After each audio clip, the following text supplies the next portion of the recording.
পৃথিবীতে 87% মানুষ যারা ঈশ্বরকে বিশ্বাস করে। আমার আমার প্রশ্নটা হলো এই এই ঈশ্বরের বিশ্বাসের প্রভাবটা কিভাবে সৃষ্টি হলো? আপনাদের আপনাদের পুরাণগুলো দেখলে এটা মনে হয় যে প্রত্যেক ধর্মই অযৌক্তিক কথা বলে, এবং তারা সবাই জালিম ছিল, আহ তারপরেও কেন এই মোল্লা ভাই, ঈশ্বরের বিশ্বাস? এক সেকেন্ড, আপনি অনেকগুলো প্রশ্ন বোধহয় একসাথে করছেন। আপনি যে প্রথমে বললেন যে 86% মানুষ ঈশ্বরে বিশ্বাস করে, এই ইনফরমেশনটা কোথায় পেয়েছেন আগে একটু বলেন ভাই। আচ্ছা, এটা কি ভুল? আহ ভুল তো অবশ্যই, ভুল তো অবশ্যই, পার্সেন্টেজটা ঠিক নাই। আচ্ছা ঠিক আছে, তারপরে ধরে নিচ্ছি, আপনাকে বেনিফিট অফ ডাউট দিচ্ছি। মনে করি, ধরেন তর্কের খাতিরে যদি ধরেও নেই যে 86 না, মনে করেন 99% মানুষ ঈশ্বরে বিশ্বাস করে, তাতে কি ভাই, তাতে কি আসা যায়? না, আমার আমার প্রশ্নটা হলো এই যে এত এত মানুষ বিশ্বাস করে, এই যে বিশ্বাসের এই যে প্রভাবটা এটা কিভাবে সৃষ্টি হলো? আপনাদের কথা শুনলে বা আপনাদের আলোচনা শুনলে এটা আমি বুঝি। আমি কোনো ধর্ম ভালোভাবে জানি না। না না, তো একটু একটু ওয়েট ইসলাম। ওয়েট ওয়েট ওয়েট ওয়েট, আস্তে আস্তে আস্তে আস্তে। আপনি যে বললেন যে মনে করেন যে পৃথিবীতে মনে করেন 99.99% মানুষই একটা জিনিস বিশ্বাস করে, তাতে তো এইটা প্রমাণ হয় না যে তারা যে জিনিসটা বিশ্বাস করে সেই জিনিসটা সত্য, নাকি ভাই? আমি আমি সেটা বলছি না, আমি না বলছি না, এই যে আপনিও সেটা বিশ্বাসটা। বলছেন না, আপনি সেটা বলেন নাই। আপনাকে আমি জিজ্ঞাসা করছি যে না না, যে পৃথিবীতে যদি 99.99% মানুষও কোনো একটা কিছুতে বিশ্বাস করে, তাতে তো এইটা প্রমাণ হয় না যে ওই ওই বিশ্বাসটা সত্য বিশ্বাস, নাকি ভাই? না আপনাকে হয় আমি না। প্রশ্ন করছি। না, ঠিক হ্যাঁ, ঠিক বলেছেন, আমি একমত, এটা হ্যাঁ, হয় না। হ্যাঁ, এই তো এইভাবে এইভাবে আমরা আলোচনা করব। একটা হ্যাঁ, সময় সারা পৃথিবীর আমার মানুষ মনে করত, একটা সময় সারা পৃথিবীর মানুষ মনে করত পৃথিবী হচ্ছে স্থির এবং সূর্য তার চারদিকে ঘুরছে, সারা পৃথিবীর মানুষ মনে করত। কিন্তু সেই সময় গ্যালিলিও কোপার্নিকাস এবং জিওনার্দো ব্রুনো, এই ওনারা সর্বপ্রথম, এর আগে আরো আগে একজনও বলেছিলেন, কিন্তু ওনারা আধুনিক সময়ের সর্বপ্রথম বলেছেন যে না, সূর্যটা, সৌরজগতের সূর্যটা কেন্দ্রে আছে, পৃথিবীটা তার চারদিকে ঘুরছে। এই কথাটা তখন যারা বলেছিলেন তারা ছিলেন খুবই অল্প সংখ্যক কয়েকজন মানুষ, তাই না ভাই? কি বলে? তাতে তো এই যে তারা যে অল্প সংখ্যক মানুষ ছিলেন, তাতে তো সত্য পরিবর্তন হয়ে যায় নাই। সত্য তো আমি সেই, আপনার সত্য জিনিসটা তো অল্প সংখ্যক মানুষ বললেও সত্য, বেশি সংখ্যক মানুষ তার বিপরীতে থাকলেও সেই সত্যটা তো সত্যই থাকলো। সত্যটা আমি তো কোনো আমি জনসংখ্যা, আমি আপনার সঙ্গে জনসমর্থনের একমত। উপর। আমি হ্যাঁ হ্যাঁ, আপনাকে আমি শুধু, মোল্লা ভাই, আমি শুধু আপনাকে উদ্দেশ্য করে বলছি না, আমাদের দর্শকদের উদ্দেশ্য করে বলছি যে সত্যের সাথে, সত্য কোনো গণতান্ত্রিক সিস্টেম না যে আসেন ভাই ভোট দেন, হ্যাঁ, সূর্য ঘুরে না পৃথিবী ঘুরে, আসেন ভাই ভোট দেন, হ্যাঁ, শিব আছে নাকি আল্লাহ আছে, আসেন ভাই ভোট দেন। মানে বেশি মানুষ কোনো একটাতে কিছু বিশ্বাস করলে নেসেসারি না যে সেই জিনিসটা সত্য হয়ে যাবে। এই জিনিসটা আমরা বলতে পারি না যে বেশিরভাগ মানুষ একটা জিনিসে বিশ্বাস করে তাই এটা সত্য। এখন এইটা আমরা ক্লিয়ার হইলাম, ঠিক আছে। দ্বিতীয় প্রশ্ন হচ্ছে, তাহলে ভাই এত মানুষ যে এত এই যে এই জিনিসটা বিশ্বাস করে, কি কেন বিশ্বাস করে, এটার কারণটা কি? কারণ হচ্ছে আমরা পরিবার থেকে একটা ধর্ম পাই। সেই ধর্মটা যখন আমরা পাই, সেই ধর্মটা নিয়ে আমরা যৌক্তিকভাবে বেশিরভাগ মানুষই যাচাই বাছাই করি না, বা আমাদের পরিবার থেকে সেইভাবে যাচাই করে দেখানোটা শেখানো হয় না। আপনি যদি বাংলাদেশে 100টা পরিবারে আজকে যান, ঘুরতে যান, এবং 100টা পরিবারে গিয়ে জিজ্ঞেস করেন যে 100টা পরিবারে কতজন মানুষ যাচাই করে দেখে কোরআনটাকে ভালোভাবে বুঝে, হাদিসগুলাকে পড়ে তারপরে ইসলামকে গ্রহণ করেছে। আচ্ছা সব বাদ দিলাম, কোরআন হাদিস পড়া তো অনেক দূর কি বাদ, কোরআন শব্দটার অর্থ কি এটা বলতে পারে, এইটুকু যদি বাংলাদেশের, আমি গ্যারান্টি দিচ্ছি 100 জনকে জিজ্ঞেস করলে আপনি একজন কি দুইজনকে পাবেন যারা কোরআন শব্দটার মানে বলতে পারবে। কোরআনটা বাংলায় পড়ে বোঝা, বুঝে পড়া, এটা তো আসলে সম্ভবই না, এটা তো এই রকমের মানুষ খুঁজে পাওয়া দুষ্কর। 1 লাখের ভিতরে হয়তো একজনও পাওয়া যাবে না কোরআন বাংলায় সে বুঝে পড়ে দেখছে। তার মানে হচ্ছে আমাদের আশেপাশে আমরা যত মানুষ দেখি সবাই হচ্ছে হুইন্না মুসলমান। ফারাজ ভাই, আপনি আমাকে বলেন তো, আপনি কি পাইছেন এরকম যে কেউ কোরআনটাকে ভালোভাবে পড়ে টরে তারপরে জেনে বুঝে তারপরে মুসলমান হয়েছে, এরকম কি পাইছেন? না ভাই, এরকম পাইনি। হ্যাঁ, আমিও হয়তোবা আমার জীবনে হয়তোবা পাইনি। ইসলাম রিসার্চ করার জন্য, প্রথমে বিশ্বাস করে ইসলাম রিসার্চ করার জন্য পড়ছে, এটা অবশ্যই হতে পারে। মানে এটা অবশ্যই আছে, বাট বিশ্বাস করার আগে পড়ছে এরকমটা আমি পাইনি এখনো। আমিও পাইনি। যে বিশ্বাস করার আগে পড়ছে, পড়ার পরে সে কনভিন্সড হয়েছে যে কোরআনটা একদম সত্য কিতাব, তারপরে সে ইসলামে বিশ্বাস করছে, এরকম ভাই মানুষ আমি খুঁজে পাইনি। তার মানে হচ্ছে পৃথিবীতে যত যত মানুষ যাদের কথা আপনি বলতেছেন ভাই, তারা হচ্ছে পারিবারিক সূত্রে, বেশিরভাগ মানুষই পারিবারিক সূত্রে যে ধর্মটা পাইছে, ছোটবেলা থেকে তাদেরকে যে জিনিসটা শেখানো হয়েছে, সেই বায়াসনেস থেকে তারা ধর্মটাকে যাচাই ধর্মটাকে নিয়ে একটু জানছে, একটু আধটু করছে, তারপর সেই ধর্মের অনুসরণ করছে। তাহলে তো আমরা এখান থেকে বলতে পারি না যে তাদের যে পদ্ধতিটা, তাদের যে যাচাই করার পদ্ধতিটা, সেই পদ্ধতিটা কোনো ভালো পদ্ধতি ছিল। এই কারণে তারা ধর্ম বিশ্বাস করে। জি। আপনি কি পাইছেন যে কোনো মানে আপনি কি, আপনার কথাই জিজ্ঞেস করি, আপনাকে কি আমি জিজ্ঞেস করি, তাহলে আপনি তো একটা মুসলিম পরিবারের ছেলে নাকি? আমি সেটা বললাম।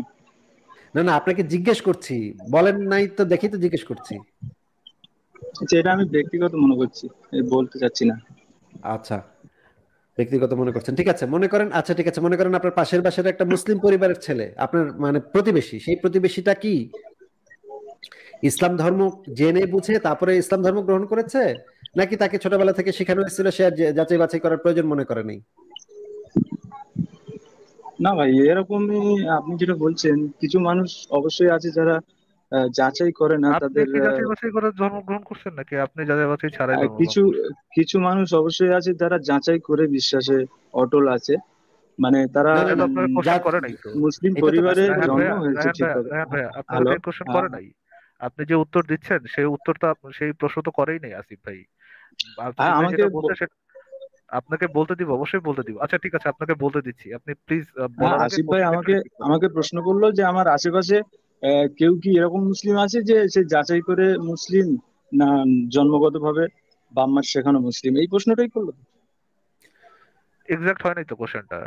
এক্স্যাক্টলি এটা ছিল না আমার কোশ্চেন। ফারাজ ভাই, আপনি কি কোশ্চেনটা একটু মানে আবার একটু করবেন? আমি আমি ভাই কোশ্চেনটা করব, বাট ঠিক আছে, কিন্তু আমি যে টেন্ডেন্সিটা দেখতেছি, আমি শোনার টেন্ডেন্সিটা দেখতেছি না। আমি একটা রেবেল টেন্ডেন্সি দেখতেছি যে আমি এখানে যে কিছু ইয়ে করবো। যাই হোক, রায়হান ভাই ফোকাস করেন। এত হাইপার হওয়ার কিছু নেই। আপনি মানে কিছু বলতে যাচ্ছেন, দ্যাটস ফাইন, বাট আমাদের প্রশ্নটাও একটু মনোযোগ দিয়ে শুনেন। আমাদের কোশ্চেনটা হচ্ছে, আপনি কি আপনার দেখা মতে এমন কোন ধার্মিক পেয়েছেন যে ধার্মিক ব্যক্তি নতুন ধর্ম গ্রহণ করার আগে আহ সেই ধর্ম সম্পর্কে আগে অবজেক্টিভলি বা ভালোভাবে যাচাই বাছাই করছে, করার পরে সেই ধর্মটা গ্রহণ করছে, এরকম কি আপনি পাইছেন? ভাই এটা আমি কি করে বুঝবো? মানুষ দাবি করে, আমি শুনি, আমি কি সে অরিজিনালি রিসার্চ করেছে কিনা বা তার গবেষণাটা ঠিক কিনা এটা তো আমি জানি না। হ্যাঁ, এটা বলতে পারি যে এরকম মানুষ আছে যারা দাবি করে যে আমি ইসলাম সম্পর্কে জেনে যাচাই করে গবেষণা করে সঠিক মনে মনে করে সঠিক ভেবেই আমি পালন করছি। আমি এর চেয়ে বেশি আর জানার কি আছে? আমি জানতে পারি না এর চেয়ে বেশি।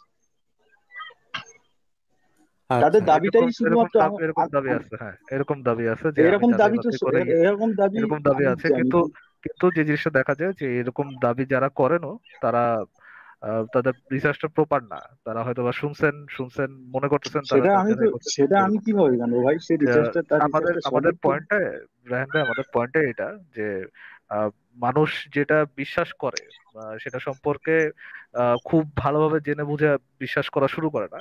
হয়তোবা প্রথমে বিশ্বাস করে, তারপর ওটা সম্পর্কে পড়ে, ওটা সম্পর্কে আরো করে তার বায়াসনেস থেকে যখন তথ্যগুলো যাচাই করে, তখন ওটার মধ্যে সে কোনো ভুল টুল পায় না, বা সেটার মধ্যে কোনো রং কোনো কিছু পায় না। আমাদের পয়েন্টটাই ছিল এটা। আই হোপ আপনি বুঝতে পারছেন পয়েন্টটা কি।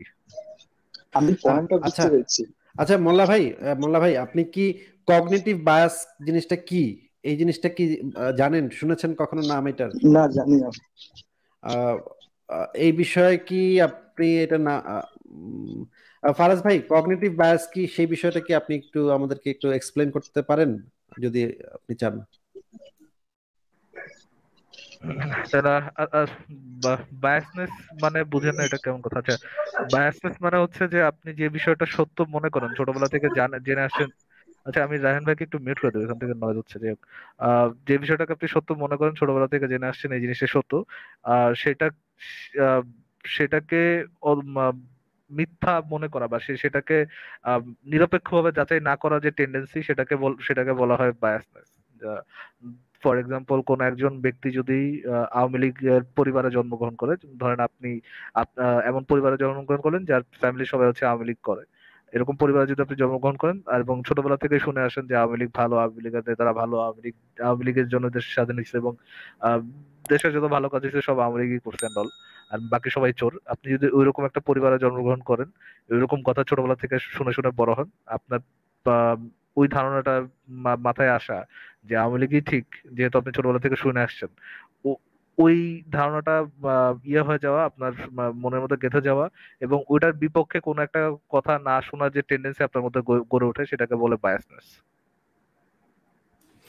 এবং এই জিনিসটা মানুষের একটা সাধারণ বৈশিষ্ট্য, যে মানুষ পৈতৃক সূত্রে যেই ধর্মটা প্রাপ্ত হয় বা ছোটবেলা থেকে যেই সংস্কারের মধ্যে বড় হয়, সেই জিনিসগুলো তার ভেতরে এক ধরনের প্রভাব বিস্তার করে, এবং মানুষ তখন সেই বিশ্বাসের পক্ষে কোনো যুক্তি যখন শুনতে পায়, তখন এক ধরনের আনন্দ অনুভব করে, তার ভিতরে এক ধরনের মানে শিহরণ উঠে যায়। মনে করেন আপনি বাংলাদেশের ছেলে, বাংলাদেশ সম্পর্কে কোথাও একটা ভালো নিউজ যদি, ইউরোপের একটা টিভি চ্যানেলে বাংলাদেশ সম্পর্কে একটা ভালো নিউজ যদি আপনি শোনেন, আপনি কোনো কিছু ছাড়াই দেখবেন আপনার খুবই ভালো লাগতেছে।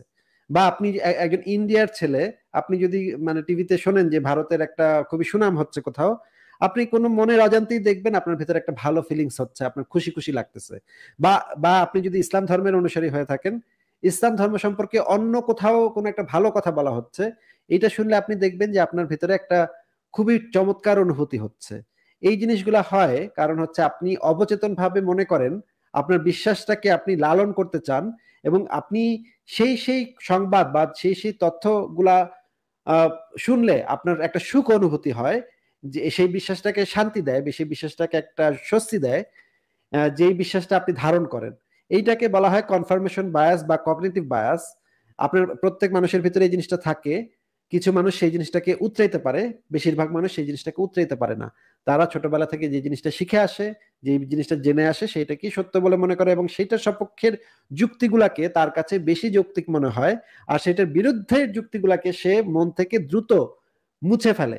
এবং মন সেটা সেই তার বিশ্বাসের বিপরীতে যেই তথ্য প্রমাণগুলো সে পায়, সেগুলাকে সেগুলাতে তার একটু কষ্ট অনুভূতি হয়, মনের ভিতরে একটু খোঁচা লাগে, মনের ভিতরে একটু কষ্ট কষ্ট লাগে। এই কারণে সে দ্রুত চায় সেই জিনিসগুলো মস্তিষ্ক থেকে যেন তাড়াতাড়ি মুছে ফেলা যায়। এই কারণে সে দ্রুত সেই ইনফরমেশন গুলো ভুলে যায়। এই জিনিসটা মানুষের মস্তিষ্কের একটা সাধারণ মেকানিজম। এটাকে বলা হয় কগনিটিভ বায়াস বা কনফার্মেশন বায়াস। রাহেন মোল্লা ভাই, আপনি কি আমাদের কথা বুঝতে পারছেন? জি, আমার উত্তর আমি পেয়ে গেছি।